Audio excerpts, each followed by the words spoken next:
Light waves के बारे में तो हमें पता है कि लाइट वेव्स भी इसी तरह से ट्रैवल करती हैं जिस तरह से साउंड वेव्स या वाटर वेव्स ट्रैवल करती हैं। लेट्स से कि अगर वाटर वेव्स या साउंड वेव्स इस तरह से अगर हमारे पास अमल करें कि वो दोनों आपस में कंस्ट्रक्टिव इंटरफेरेंस शो करें। लेट्स से कि हमारी वेवलेंथ ए है, इसी तरह से हमारे पास कोई एक मजीद वेवलेंथ बी आ जाए और ये आपस में इस तरह से अमल करें, इस तरह से इंटरफेरेंस करें कि एक दूसरे के इफेक्ट को इनहेंस कर दे, यानी कि एक के क्रस्ट के ऊपर दूसरे का क्रस्ट आ जाए और एक के ट्रफ के ऊपर दूसरे का ट्रफ आ जाए। तो एज अ रिजल्ट हमारे पास जो वेवलेंथ हासिल होती है उसका एम्पलीट्यूड पहले की निस्बत बहुत ज्यादा डबल हो जाता है। इस चीज को हम लोगों ने लास्ट टाइम भी बताया था कि इसे हम लोग सुपरपोजिशन कहते हैं। सुपरपोजिशन ऐसा फिनोमिना है जिसमें दो वेवलेंथ आपस में इस तरह से मिले कि वो एक दूसरे के इफेक्ट को इनहेंस कर दें, इसे हम लोग सुपरपोजिशन कहते हैं। जैसे कि हम लोगों ने लास्ट टाइम भी बात की थी कि अगर ये वेवलेंथ इसकी जो वेवलेंथ है वो भी लैम्डा ही है और इसकी वेवलेंथ भी लैम्डा है, तो हमारे पास एज अ रिजल्ट जो एक नई वेवलेंथ बनेगी वो भी लैम्डा ही होगी। फर्क क्या होगा? फर्क ये पड़ेगा कि इनका एम्पलीट्यूड जो नई बनने वाली वेवलेंथ है उसका एम्पलीट्यूड पहले दोनों वेव का सम हो जाएगी, यानी कि इस तरह से कि अब हमारे पास जो वेवलेंथ आई है वो वेवलेंथ ए प्लस बी का सम है। इस तरीके से ये हमारी वेवलेंथ ए थी, इसे इस तरह से रिप्रेजेंट कर देते हैं, ये हमारी वेवलेंथ ए है। सिमिलरली ये हमारी वेवलेंथ बी है जो कि इसके साथ ही है बिल्कुल, क्योंकि दोनों की डायरेक्शन जो है वो सेम ही है, तो इसे मैं इस तरह से लिख सकती हूँ कि ये वेवलेंथ बी है। और अब as a result as a superposition जो वेव हमारे पास हासिल होगी वो ए प्लस बी के इक्वल होगी, जिसे मैं कह देती हूँ लेट्स से कि वो वाई है। तो अब इन दोनों का रिजल्ट जो हमारे पास वेव आएगी वो इस तरह से आएगी, इस तरीके से। तो ये इन दोनों का सम था जिसका एम्पलीट्यूड एज कम्पेयर टू इन दोनों वेवलेंथ के ज्यादा हो जाता है। जैसे कि आप देख सकते हैं कि ये हमारा क्रस्ट है और ये हमारा ट्रफ, ये इन दोनों के ट्रफ के मुकाबले में बहुत ज्यादा बन जाता है। इस चीज को हम लोग सुपरपोजिशन कहते हैं। और सुपरपोजिशन का ये जो फिनोमिना है ये ना सिर्फ साउंड वेव्स में, वाटर वेव्स में, बल्कि ये लाइट में भी ऑकर होता है। इस वजह से हम लोगों ने लाइट में भी इसे बता दिया कि लाइट वेव अगर किसी कोहेरेंट या मोनोक्रोमेटिक सोर्स से प्रोड्यूस हो रही है तो वो लाइट वेव्स भी अगर आपस में इस तरह से इंटरेक्ट करें, इस तरह से आपस में अमल करें कि वो एक दूसरे के इफेक्ट को इनहेंस करते हैं, तो इसे हम लोग सुपरपोजिशन कहते हैं। इसके अलावा अगर अगर कोई दो वेव्स आपस में इस तरह से अमल करें कि वो एक दूसरे के इफेक्ट को बिल्कुल ही नल कर दें, जीरो कर दें, जैसे कि ये वेव ए है और ये फर्स्ट कर लीजिए कि ये हमारी मेन पोजीशन है जिसपे वेव ए प्रोड्यूस हुई है। इसी तरह से ये वो वेव बी है, जैसे कि ये हमारी वेवलेंथ बी है, और ये आपस में अगर इस तरह से अमल करें कि एक दूसरे के इफेक्ट को बिल्कुल ही जीरो कर दें, तो इसे भी हम लोग सुपरपोजिशन कहते हैं। कि अगर दो वेव लेट्स से कि यहाँ पर मुझे ए लिखना चाहिए क्योंकि हम लोग ए की बात कर रहे हैं, तो यहाँ पर A plus B which is equals to zero, क्योंकि वेव ए ने वेव बी के क्रस्ट के ऊपर ट्रफ आ गया है तो एक दूसरे के इफेक्ट को बिल्कुल ही निग्लेक्ट कर दिया, बिल्कुल जीरो कर दिया है, तो इस चीज को भी हम लोग सुपरपोजिशन कहते हैं। हमें मालूम है कि पाथ डिफरेंस का जो टर्मिनोलॉजी है पाथ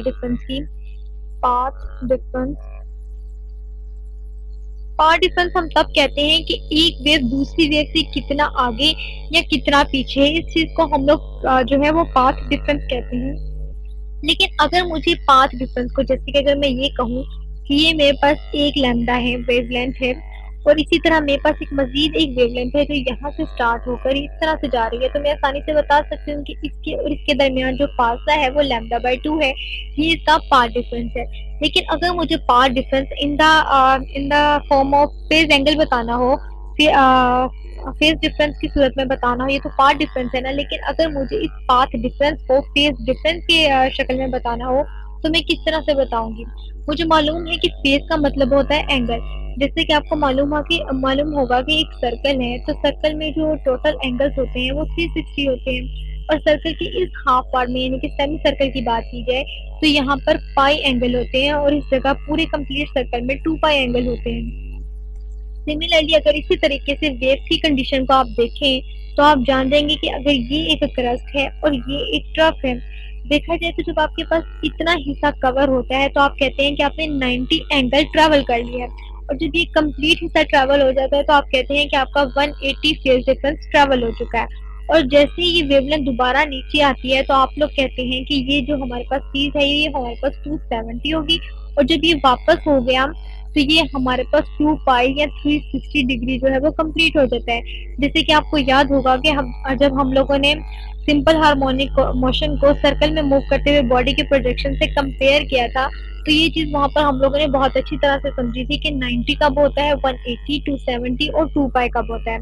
जब आपके पास लैम्डा बाय 4 पार्ट कवर होता है तो आप कहते हैं कि आपका 90 एंगल कवर हो गया। इसी तरह 3 लैम्डा बाय 4 हो तो आपका 180, लैम्डा बाय 2 हो जाए तो 270 और कंप्लीट लैम्डा हो जाए तो इसका मतलब है आपका 2 पाई या 360 जो डिग्री है वो कंप्लीट हो चुका है। इस चीज को हम लोग कहते हैं कि ये जो चीज है ये फेज डिफरेंस है। अगर हम लोगों को path difference in the form of phase difference बताना हो तो हम उसे पाई की फॉर्म में बताते हैं। अब फर्ज कर लीजिए कि आपके पास एक वेवलेंथ इस तरह से है, ये आपके पास एक वेवलेंथ लैम्डा है। पाथ डिफरेंस और फेज डिफरेंस का रिलेशनशिप फाइंड आउट करने के लिए लेट्स से कि ये आपके पास पहली वेव ए है जिसका पाथ डिफरेंस या जिसकी जो वेवलेंथ है वो लैम्डा है। अब एक और वेव आप ले लीजिए।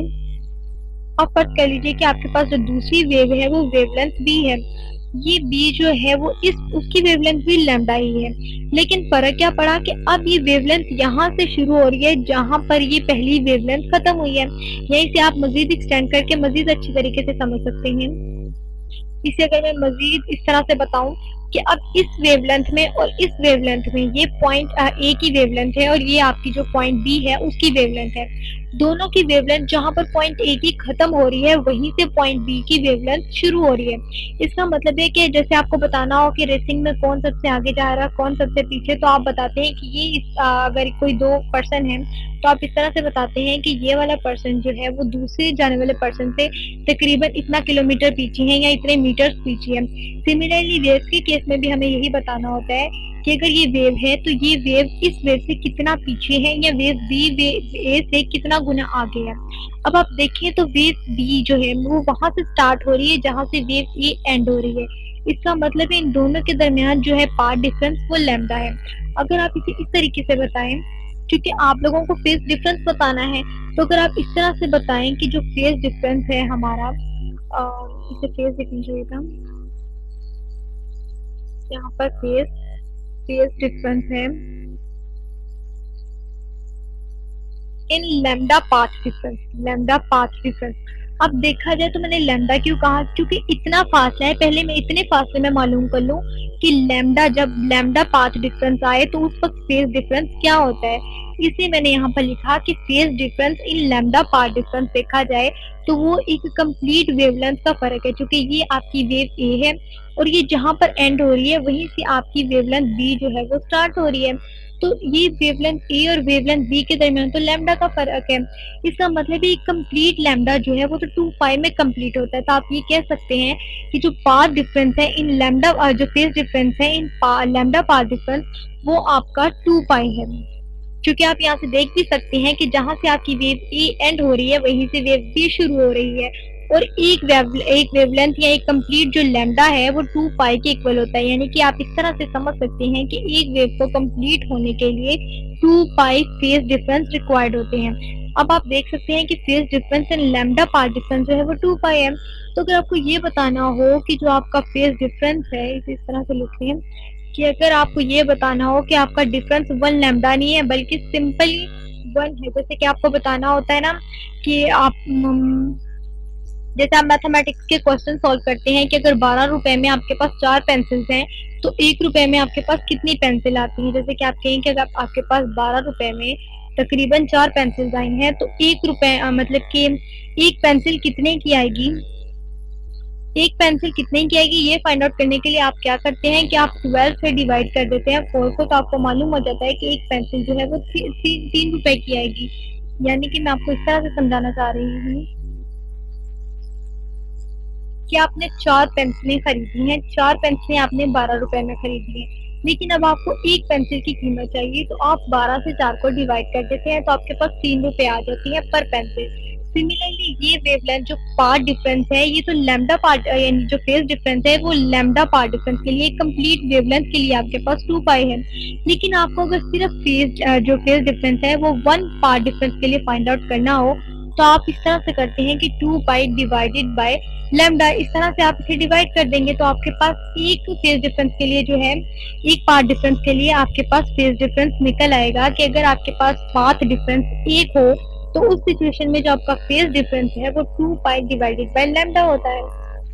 इसी तरह अगर मैं ये कहूँ कि मुझे जो फेज डिफरेंस है वो फाइंड आउट करना है इन डी पाथ डिफरेंस, डी जो है वो पाथ डिफरेंस है, कुछ भी हो सकता है जैसे एन नंबर, कि मुझे एन नंबर तक जाना है। सिमिलरली अगर मैं कहती हूँ मुझे डी तक जाना है तो मुझे यहाँ पर लिख देना चाहिए 2 पाई divided by lambda into T, यानी कि यहाँ पर भी मैंने डी की एडिशन की तो इक्वेशन की दूसरी तरफ भी मुझे डी की एडिशन कर देनी चाहिए। अब पाथ डिफरेंस, इसका मतलब है जो पाथ डिफरेंस है वो इस तरह से रिप्रेजेंट होता है और जो पाथ डिफरेंस है वो बराबर है 2 पाई डी डिवाइडेड बाय लैम्डा के।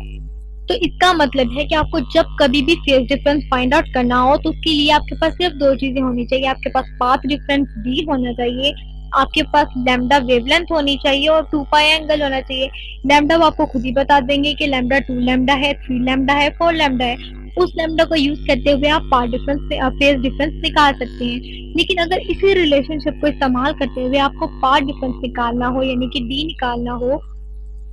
तो उसे भी आप आसानी से फाइंड आउट कर सकते हैं कि लैम्डा को पाई से, लैम्डा को फेज डिफरेंस से मल्टीप्लाई कर दीजिए pi into lambda divided by 2 पाई, तो ये आपके पास जो है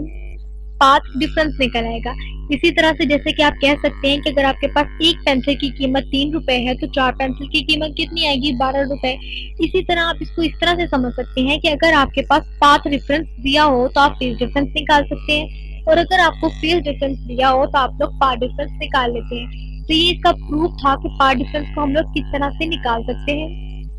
और ये इसका रिलेशनशिप भी था कि पाथ डिफरेंस में और फेज डिफरेंस में रिलेशनशिप क्या है और इस तरह से हम लोग किस तरह से पाथ डिफरेंस भी निकाल सकते हैं और फेज डिफरेंस भी निकाल सकते हैं अगर हमें ये मालूम हो कि एक वेव दूसरी वेव से कितने फासले पर है, उन दोनों के दरमियान फेज डिफरेंस कितना है।